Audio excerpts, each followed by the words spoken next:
Chers amis de la petite causerie du dimanche, je vous salue. Depuis le début du carême, nous avons initié cette petite causerie en vue d'accompagner spirituellement les fidèles jusqu'à la fête de Pâques. Alors, nous avons déjà fait 2 vidéos que vous pouvez visionner sur notre page et celle-ci, nous la faisons pour ce 3e dimanche du temps de carême. Nous voici donc arrivés au 3e dimanche de carême.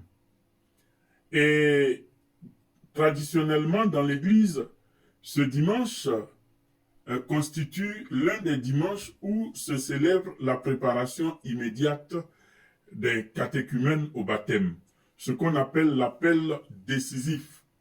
Et cet appel décisif est constitué de rites qu'on appelle des scrutins. Ces scrutins permettent aux catéchumènes de se préparer immédiatement à s'engager définitivement à la suite du Christ. Et cela se fait à travers un rite pénitentiel qui consiste d'abord à prier pour les catéchumènes, la communauté prie pour les catéchumènes. Ensuite, le prêtre exerce un exorcisme sur les catéchumènes qui seront amenés à combattre le diable. Donc, il y a déjà un rite pour chasser le mal, pour chasser le diable de la vie des catéchumènes, afin qu'ils disposent leur cœur à suivre le Christ de façon décisive. Voici pourquoi on parle d'appel décisif, d'appel immédiat. Alors, durant ces 3 dimanches qui vont se suivre, aujourd'hui, le dimanche prochain et l'autre dimanche, nous allons lire 3 textes pour accompagner les catéchumènes dans leur marche à la suite du Christ. Mais en même temps, ces textes vont constituer pour nous un rappel de notre propre engagement afin que nous puissions revoir notre vie pour pouvoir renouveler nos engagements baptismaux dans la veillée de Pâques, dans la veillée de la nuit pascale. Alors, aujourd'hui, nous lisons le texte de la rencontre entre Jésus et la Samaritaine, où il est question que Jésus donne à la Samaritaine de l'eau vive. Il est la source d'eau vive et une eau qui s'épanouit, dont la grâce s'épanouit en éternité. Situons la rencontre dans un contexte. Jésus était à Jérusalem, où, si vous lisez bien le texte de Saint Jean, Jésus était à Jérusalem, où il a dû aller au temple, il a prêché, ensuite il a même chassé les commerçants de la maison de Dieu en disant « Ne faites pas de la maison de mon Père une maison de brigands, une maison de commerce. » Et les Juifs déjà lui demandaient des signes et lui reprochaient de ne pas obéir aux règles de leur religion. Et Jésus, en retournant, il retourne maintenant en Galilée, il quitte la Judée, il va en Galilée, et qu'est-ce qu'il fait? Il passe par la Samarie. Pour aller en Galilée, de la Judée en Galilée, il y a 2 chemins. Il y a un chemin qui longe le fleuve du Jourdain, la rivière du Jourdain, et il y a un autre chemin qui passe par la Samarie. Mais quel est le problème ici? La Samarie, c'est le territoire des Samaritains méprisés par les Juifs qui les traitent d'hérétiques, c'est-à-dire qu'ils ne sont pas les vrais adorateurs du vrai Dieu. En fait, ce sont des faux adorateurs du vrai Dieu, selon les Juifs.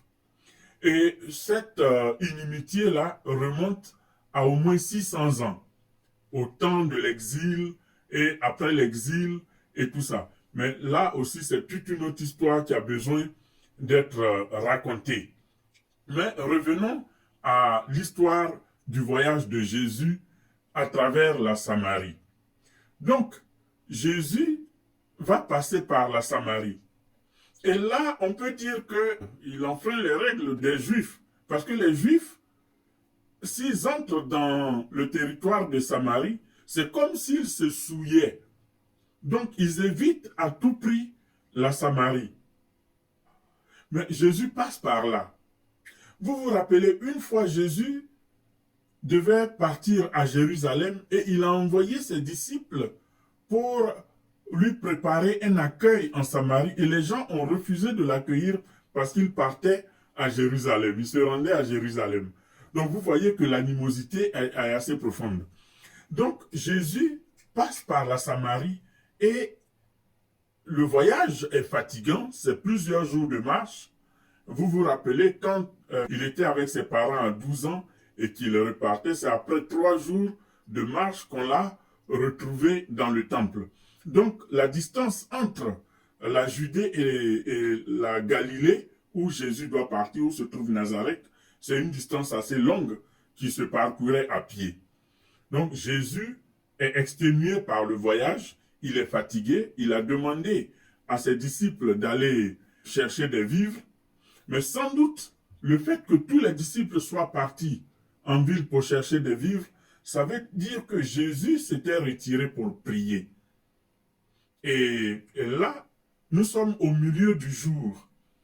Il se met au puits de Jacob, et il attend sans doute que quelqu'un arrive afin qu'il puisse lui demander à boire.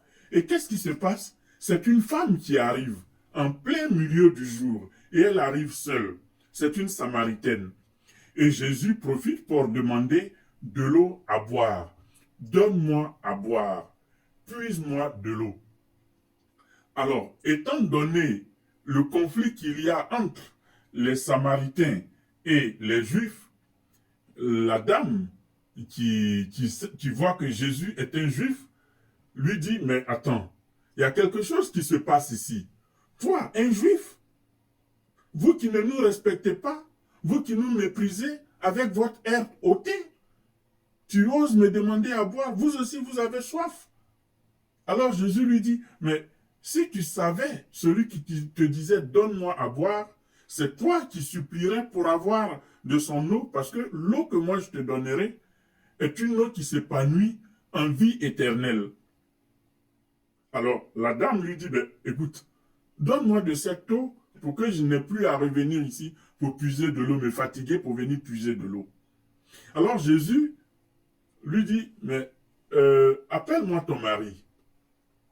À partir de ce moment, quelque chose va se passer. En fait, cette dame vient toute seule à midi là, parce que sans doute elle ne peut pas marcher avec d'autres femmes. Généralement, c'est le matin qu'on va puiser l'eau. Et dans les sociétés traditionnelles, les femmes vont ensemble au marigot, elles vont ensemble au puits. Et elles s'entraident pour pouvoir porter l'eau à la maison. Mais cette femme arrive seule. Ça veut dire qu'il y a un problème de son côté. Elle est rejetée par les autres. Sa vie est ballottée par des crises. Et Jésus lui demande, va m'appeler ton mari. Elle lui dit, je n'ai pas de mari. Jésus lui dit, mais tu dis bien, tu ne mens pas. En fait, tu n'as pas de mari parce que tu en as eu 5. Et celui avec qui tu es n'est pas ton mari. Alors là, il y a quelque chose qui se passe.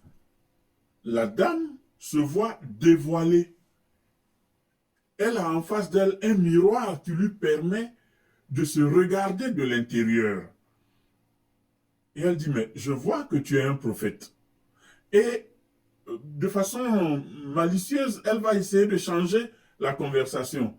Vous les Juifs, vous dites que c'est à Jérusalem qu'il faut aller prier, et nous disons que c'est sur le mont Garizim. D'ailleurs, c'est le mont Garizim, le fait d'avoir érigé un temple sur le mont Garizim qui a entraîné tous les problèmes entre les Juifs et les Samaritains. Bon, ça, c'est une parenthèse. Alors, la dame se voit dévoilée. Elle se voit regardée par le Christ de l'intérieur. La conversation va prendre un autre niveau.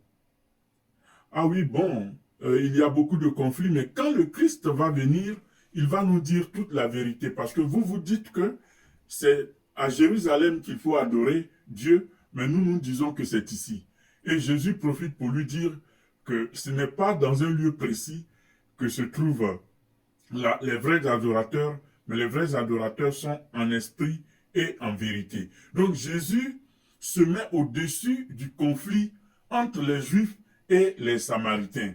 Et là, il brise la frontière la frontière théologique et doctrinale pour entrer dans la vérité du donné révélé. Le Christ qui vient pour tous les hommes sans frontières. Alors ici, nous remarquons une chose. Jésus passe à travers la Samarie, un endroit où les Juifs orthodoxes ne passent pas. Ensuite, il parle à une femme. Dans la tradition juive, un homme ne parle pas en public à une femme qui n'est pas sa femme, qui n'est pas son épouse. Donc, il y a là quelque chose. La femme, d'abord, elle est étonnée qu'un homme lui parle, en plus un juif. Alors, à partir de ce moment-là, Jésus la dévoile, comme je l'ai dit tout à l'heure, à elle-même, et elle se met à l'écouter. Elle écoute et elle adhère. Quand le Christ va venir, nous allons connaître la vérité. Et Jésus lui dit, je suis le Christ, je suis celui qui est devant toi et qui vient sauver le monde. Je suis celui qui te parle. Bon, à partir de ce moment, on dit que les apôtres arrivent et ils sont étonnés qu'ils parlent à une femme. Eux aussi sont des juifs. Ils parlent à une femme, ce qui n'est pas de règle. Alors, à partir de ce moment, qu'est-ce qui va se passer? La dame qui s'est vue regarder de l'intérieur, mais d'un regard qui ne condamne pas, d'un regard amoureux, d'un regard miséricordieux, voit dans les yeux de Jésus un véritable homme de Dieu. Qu'est-ce qu'elle fait? Elle laisse là sa cruche et elle s'en va en ville dire, venez voir quelqu'un qui m'a dit tout ce que j'ai fait dans ma vie. Elle se laisse toucher par le Christ, mais elle ne reste pas là. Elle devient messager de l'expérience qu'elle a vécue avec le Christ. C'est à cela que les catéchumènes sont appelés. Rencontrer le Christ, se laisser transformer, se laisser, la semaine dernière nous avons vu la transfiguration, se laisser transfigurer par cet homme qui en fait est Dieu et le faire rayonner autour de soi. Tout chrétien doit rencontrer personnellement le Christ. Le Christ n'est pas un homme du passé. Le Christ est vivant. Il est vivant depuis sa résurrection et il vit là où 2 ou 3 se réunissent, là où on proclame son nom, là où l'on proclame sa seigneurie. Alors, elle s'en va donc voir les Samaritains qui, au préalable, ne devraient pas recevoir Jésus. Il écoute et il invite à rester avec eux. Et décidément, ils croient en lui. Et finalement, ils disent, nous ne croyons pas parce que nous t'avons entendu, mais parce que nous-mêmes, nous l'avons vu et nous l'avons entendu de nos propres oreilles. Donc, la rencontre avec Jésus est importante. Cette rencontre doit transformer notre vie. Cette rencontre doit susciter quelque chose en nous. Guérir les blessures. Cette femme, elle était paumée, pour utiliser un terme pour dire sa misère. C'était une femme misérable. Mais Jésus l'a relevée. Jésus l'a réintroduite dans la société. Elle est même devenue apôtre. Parce qu'elle elle est partie vers les autres et elle les a emmenés à Jésus. C'est un acte très important. Tout chrétien est appelé à proclamer Jésus.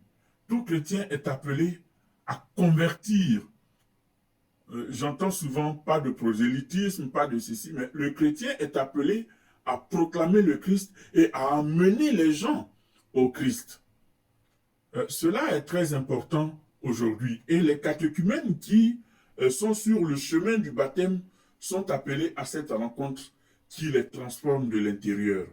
S'ils sont blessés, s'ils ont des problèmes, s'ils sont rejetés, et tout ça, tout cela doit être guéri par la rencontre avec Jésus. Toutes les blessures de l'enfance, toutes les blessures sociales, toutes les blessures affectives, toutes les blessures professionnelles trouvent leur solution dans la rencontre avec le Christ. Alors toi qui m'écoutes, mon frère, ma sœur, le Christ est vivant et sa parole guérit, sa parole réhabilite, sa parole rehausse notre image défigurée par le péché, par le rejet des autres, par l'incompréhension, par, je dirais même notre misère.